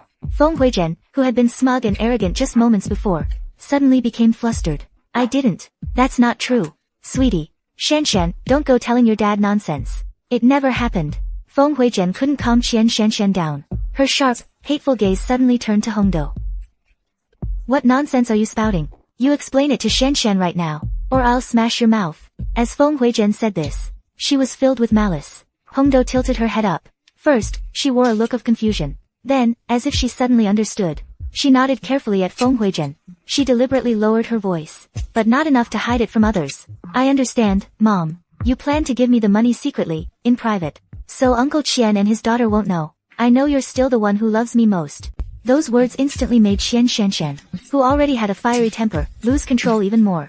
She started yelling and screaming, hurling childish accusations and curses at Feng Huizhen. Feng Huizhen was too busy dealing with her, and couldn't go after Hongdo to settle the score. Seeing this, Hongdo grabbed Jian Wenxuan's hand, and slipped away from the side.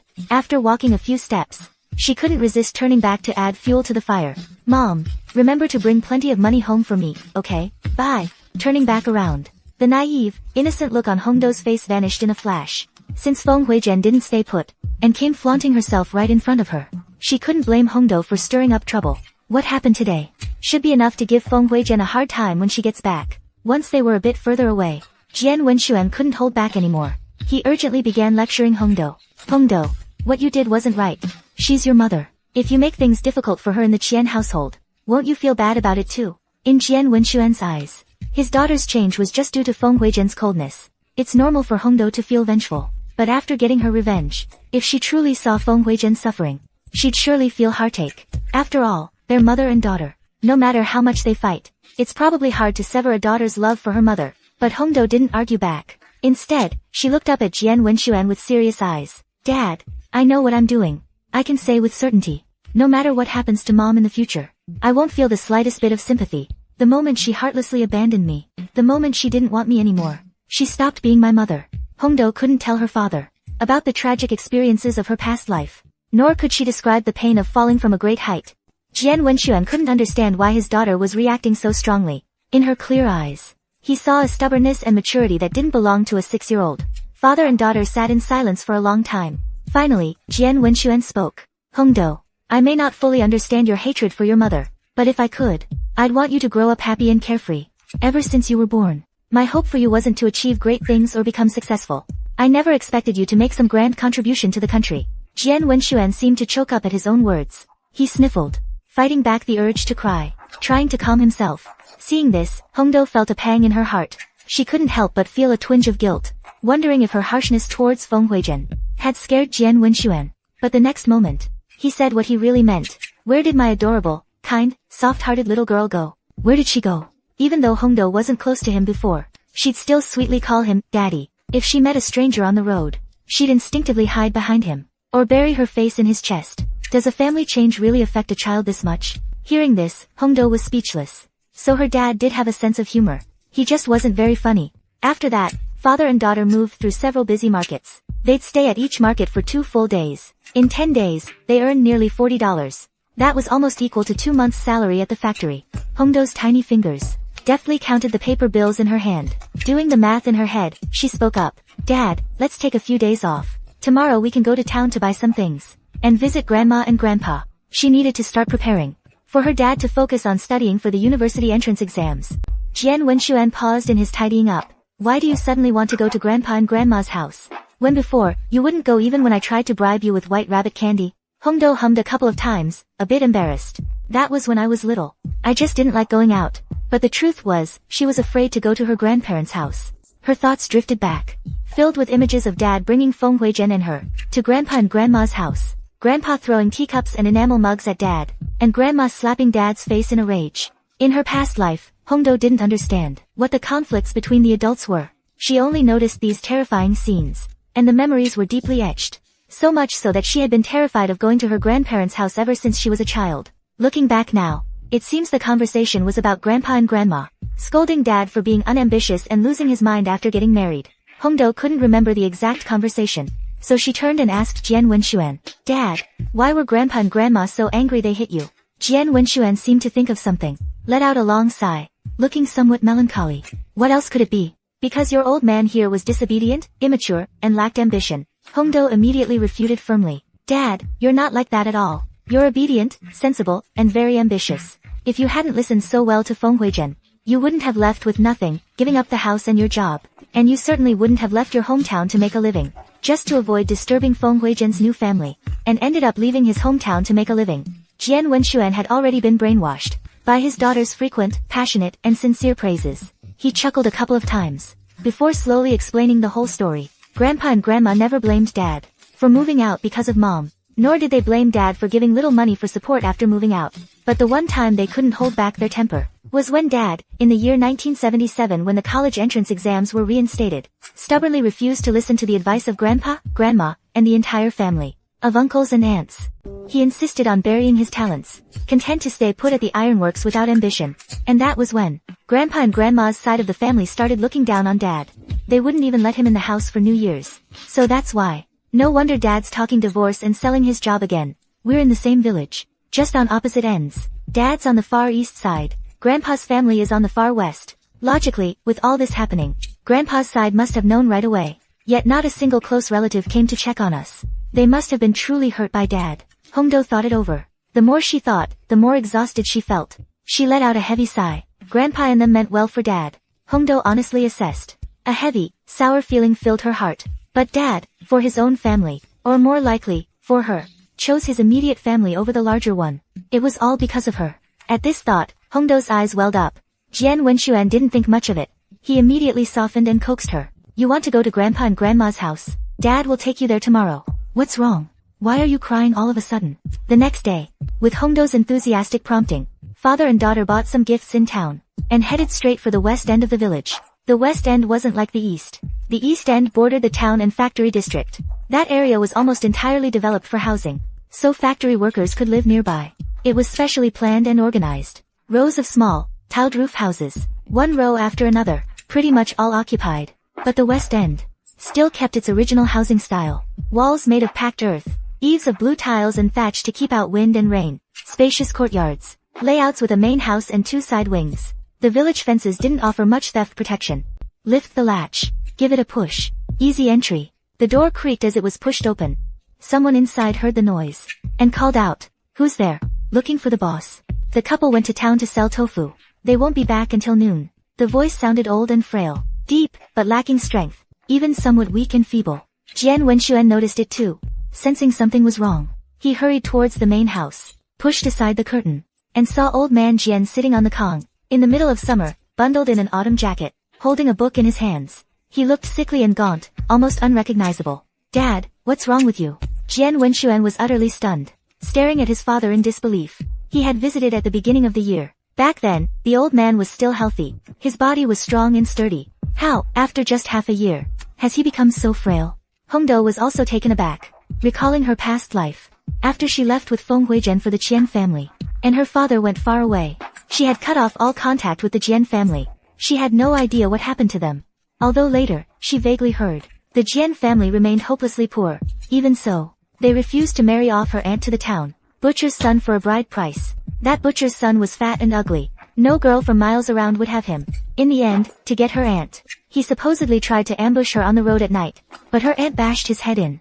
Her aunt was timid, afraid of going to jail, and afraid of the gossip. She drowned herself in the river. All of the above, Hongdo learned from others. But why is Grandpa so different from the old man in her distant memory? Old man Jian was visibly startled by Jian Wenxuan's appearance. His dull, yellowish eyes fixed on Jian Wenxuan for a moment, as if just realizing. Summoning all his strength, he gave a hard push. "You disgrace. What are you doing back here? Get out!" Old man Jian roared with all his might. After shouting, he broke into a fit of coughing. Jian Wenxuan was frantic with worry. He leaned in again, helpless and concerned. Hongdo was also getting anxious and worried, but she couldn't climb onto the bed. She could only stand by the bed and call out, "Grandpa, you're in really bad shape. We need to get you to the hospital." Hongdo's words reminded Jian Wenxuan. "Right, Dad. I'm taking you to the hospital."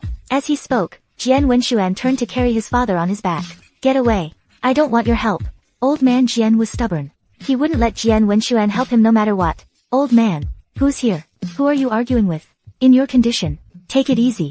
Old Mrs. Jian's anxious and worried voice came from the courtyard. A moment later, old Mrs. Jian also arrived in the main room. Seeing the familiar face inside, old Mrs. Jian exclaimed in surprise, "Second son." She seemed not to have expected her second son to appear suddenly. Old Mrs. Jian took a moment to process it. Then she suddenly remembered her husband wasn't doing well. He was still coughing. She hurried over with practiced steps, fed him some warm water that was kept ready, and patted his back with a skilled, rhythmic motion. All of it, just from a glance, looked like the work of an expert, not learned overnight. Jian Wenxuan's mind went blank with shock. "Mom, how long has Dad been sick? How did it get so bad? Why didn't anyone tell me?" Jian Wenxuan's emotions were clearly getting the better of him. His eyes were turning red. Old Mrs. Jian clearly had some resentment. but she wasn't as agitated as her husband. What good would telling you do? Your father's illness was brought on by you.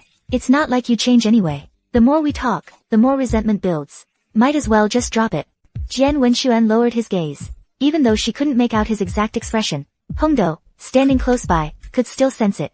Her dad's remorse and self-blame. She was even a bit lost in thought, wondering if what dad was feeling now was the same as when she, in her previous life, in her disembodied state, watched him fall to his death for her, filled with the same regret and self-loathing. But she was lucky. She got a second chance. To change things, to fix them. And dad was lucky too. At least it was discovered while grandpa was still here. That grandpa was sick. There's still time to make it right. Hongdo tugged on the back of Jian Wenxuan's shirt, reminding him again. Dad, take grandpa to the city for a checkup. It might not be cheap to see a doctor, but we can't just watch him suffer like this. Hongdo spoke up amidst the silence, instantly becoming the center of attention. Both elders looked over at her. Old Mr. Jian looked at her with a detached expression, not exactly warm or friendly. As for old Mrs. Jian's attitude towards her, it seemed somewhat displeased. Enough. Don't you two worry about it. You two should go now. After a moment, old Mr. Jian spoke again, this time to shoo them away. Jian Wenxuan stubbornly refused to leave. Father and son fell into a silent standoff, neither willing to back down. Hongdo didn't understand. Between father and son, what couldn't be said openly? A silent standoff doesn't solve anything. Isn't that just wasting more time? Hongdo sighed. Dad, don't you have good news to tell grandpa? Go on, tell him. Maybe then grandpa will forgive you. And stop being angry. Before Jian Wenxuan could speak, old Mr. Jian let out a cold snort. No news, however great, concerns me. Jian Wenxuan hadn't expected his father to be so cold. His resolve to speak was replaced by a wave of inexplicable hurt, leaving him unable to open his mouth. Hongdo was getting anxious watching this, so she spoke up for her father. Grandpa, Dad plans to study on his own and take the college entrance exam in 1980, to get into university, and continue his education. Hearing this, old Mr. and Mrs. Jian were stunned. And Jian Wenxuan was stunned too. This is the good news you wanted me to tell them? He thought she wanted him to tell them the good news about her divorce. He thought she wanted him to tell them the good news about her divorce. But this thing about him taking the exam, isn't that still up in the air? He still has to work and support the family with the kids. Where would he find the time and energy for that? But for some reason, when his daughter said he planned to take the exam, he also noticed a flash of surprise in his parents' eyes. That surprise seemed mixed with an incredible sense of joy. Old Mrs. Jian was the first to react. She clapped her hands suddenly. Taking the exam is great. With your ability, you'll definitely get in. Old Mrs. Jian's eyes welled up with tears. She was clearly very emotional. But old Mr. Jian spoke with disbelief. First, he gets scammed out of his money and job. Now he's gone crazy from the shock. Because regarding this exam, the whole family held meetings. The entire Jian family and the whole village got involved. But they couldn't persuade Jian Wenxuan, who was dead set on listening to his wife. Every time old Mr. Jian thinks about it, it makes his blood boil. He studied so much, and just gave it up like that. It's simply throwing his life away. Mom, Dad, I went to pick some vegetables from the field. Maybe because the weather's getting warmer. The vegetables in the plot are all wilted. When Big Brother gets back, I'll go with him to water them. As the voice faded, a girl of about 17 or 18 lifted the curtain and came in. Seeing the people inside, she froze. Then she glared at Jian Wenxuan, furious. Didn't Mom and Dad tell you not to come? How do you have the nerve to show up again? You're not welcome here. Get out. That was Jian Wenxuan's younger sister, Jian Qiuling, who was 9 years his junior. She was supposed to be preparing with her classmates for the college entrance exams from July 7th to 9th. But this year, right before the exams, the family got into a huge fight because her second brother refused to take them. Their father got so angry he fell ill. He's been in and out of it ever since. Even though second brother lives in the same village, Dad was so mad he forbade anyone from telling him the news. So, the eldest brother and his wife had to work to support the family and couldn't help. Their little niece is still too young. Mom's just a little old lady. Taking care of Dad is a real struggle for her sometimes. Jian Qiuling couldn't just abandon her family and selfishly run off to take the exams. If she actually got in, she'd have to leave home to study. The girl has a soft heart, so she decided to take a break from school for now and stay home to look after the family. Xiaoling, this is your second brother. Old Mrs. Jian clearly couldn't bear to see her second son scolded. It's one thing for his father to yell at him a bit, but why is his little sister getting involved too? Jian Qiuling knew her mom was playing favorites. She stomped off in a huff, ready to leave. Out of sight, out of mind. Wait. Suddenly, Jian Wenxuan called out to stop her. He pretty much understood the situation. He'd gotten the gist of it. Let's wait for Big Brother and his wife to get back. Then we can all talk it over together. Hearing this, old Mrs. Jian looked at the old man. Seeing he didn't say anything, just turning his head away, silent and unresponsive. But that was enough to show. The old man was willing to give his second son a chance. So, old Mrs. Jian's face immediately lit up with a smile. She spoke up excitedly. Okay. We'll wait for your big brother to come back. Then the whole family can have a talk. One moment, the little old lady was smiling, her eyes crinkled as she looked at Jian Wenxuan. Then she caught sight of the little girl, Hongdo, trailing behind Jian Wenxuan. Her lips tightened slightly. Hongdo couldn't help but find it amusing. Grandma's dislike for her really wasn't hidden at all. The family waited in silence until noon. Jian Wenxuan's eldest brother and his wife still hadn't returned. Old Mrs. Jian started telling Jian Qiling to prepare the meal. She had to go pick up her little granddaughter from a friend's house. Jian Wenxuan volunteered. Xiaoling, I'll handle the cooking. He felt guilty towards everyone in this family. Before he got married, the whole Jian family was harmonious and happy. After the marriage, everything changed. It was as if he was forced to become detached from this family. He couldn't act on his own will and felt trapped. Jian Qiling ignored him, but he insisted on following her into the kitchen. Before leaving, he didn't forget to remind Hongdo. Hongdo, be good and keep Grandpa company. Daddy's going to cook. Hongdo nodded. After everyone had left, only old Mr. Jian and she remained in the room. The old man and the little girl. Their eyes met for the first time, only to be met with silence. Hongdo also wanted to get closer to her father's family, so she took the initiative to speak to old Mr. Jian. Grandpa, it's been a while since I last visited you. Old Mr. Jian looked at the innocent dark eyes of a child. He pursed his lips and responded faintly, because he didn't know how to respond, but felt that not responding would seem too cold. It has been a long time. Perhaps in front of his son, the old man's attitude and temper were firmer, but towards a little girl, he would naturally be more gentle and kind. Sensing the old man wasn't much of a talker, Hongdo simply sat on a small stool and fiddled with her fingers. Soon, a simple meal was laid out on the table. There was hardly any meat on the table. Old Mrs. Jian returned with her 4-year-old granddaughter and saw it. She immediately scolded Jian Qiling. So stingy. We may not have fresh meat, but we still have a smoked fish, don't we? Your second brother rarely comes home for a meal. Can't you be a little flexible? Take it out and cook it. Jian Qiling pouted, not caring much. Why should I? That smoked fish is for special occasions. As she spoke, she deliberately shot a meaningful glance at Jian Wenxuan and his daughter. Today's not a holiday, and we don't have any special guests. I'm not wasting the fish. Auntie is only 17, and her little tantrums are something else, especially the way she deliberately picks on them, but doesn't dare go too far. It's actually kind of amusing to watch. Hearing this, old Mrs. Jian was a bit annoyed, but she wouldn't hit or scold her youngest daughter. She just grumbled a bit and let the matter drop. Son, your little sister's just upset and throwing a fit. Don't take it to heart. Next time you come back, let me know ahead of time. I'll get some pork for you. Jian Wenxuan felt a pang of bitterness. He pursed his lips and forced a smile. 4-year-old Jian Panchun curiously studied the unfamiliar faces, knowing they were her second uncle and older cousin. After watching for a while, Jian Panchun innocently looked at her aunt. Auntie, Grandpa doesn't like him, right? Why is he eating at our house? Although Jian Qiling had been giving Jian Wenxuan a hard time, she thought her niece was being a bit rude. Following her mother's example, she scolded Jian Panchun. Don't call him him. This is your second uncle. That's rude. Jian Panchun got scolded. He pouted unhappily. He barely ate at dinner. The atmosphere at the table was rather strange. Deep down, everyone considered each other family, but because of some past issues, they were at odds and awkward with each other. Jian Wenxuan had no appetite. He just picked at his food. Then he took a bowl and chopsticks to feed old Master Jian. Hongdo didn't eat much either. She followed him inside. Jian Wenxuan mixed the rice with the dishes. He brought it to old Master Jian's mouth.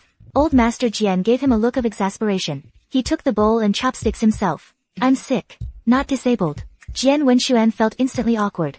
His attempt at filial piety had completely backfired. The eldest son and his wife returned in the afternoon. The couple looked exhausted.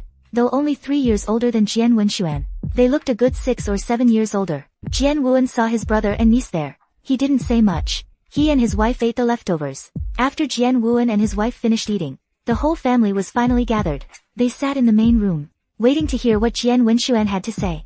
Jian Wenxuan admitted he shouldn't have caused trouble for the family over his own small household, or upset his elderly parents, making them worry about him at their age. As he spoke, tears fell from his guilt-ridden heart. Hongdo looked at Jian Wenxuan. Her eyes held a compassion and understanding beyond her years. Seeing that Jian Wenxuan's apology got no response from the family, Hongdo quickly spoke up. Actually, all of this is my fault. Every choice Dad made was for my sake. He worried I had no mother. He worried I wasn't doing well. If I hadn't been a burden to Dad, he never would have wanted to cause trouble with the family. Hongdo understood all this perfectly well. But how could the rest of the Jian family not know Jian Wenxuan's character. They were just feeling a bit hurt, that's all. Jian Wenxuan held his teary-eyed daughter. Seeing her share in his sorrow, he steeled himself. He spoke to the Jian family with firm resolve. I regret the mistakes I've made. Of course I want your forgiveness. Also, I didn't know about Dad's condition before. Now that I do, I will certainly take on my responsibility as the second son. Jian Wenxuan's words brought silence to the Jian family once more. After a moment, the eldest son, the usually quiet Jian Wuan, finally spoke. Dad, what do you think? Old Master Jian remained silent, seemingly still holding a grudge. Seeing this, Hongdo spoke up eagerly. Grandpa, my dad truly wants to make amends. Please don't be angry with him anymore. For once, old Madam Jian found the little girl somewhat agreeable. Old man, everyone makes mistakes. It's understandable to be foolish sometimes. We parents all learn step by step. If the family is harmonious and happy, you'll have less to be angry about. Old Master Jian had a bit of a temper even when he was young. Who would have thought that in his old age, he could actually make himself sick with anger? Old Master Jian fell silent again. Those who knew him understood that his silence, his not lashing out, meant his anger had mostly subsided. There was just a little lingering resentment left.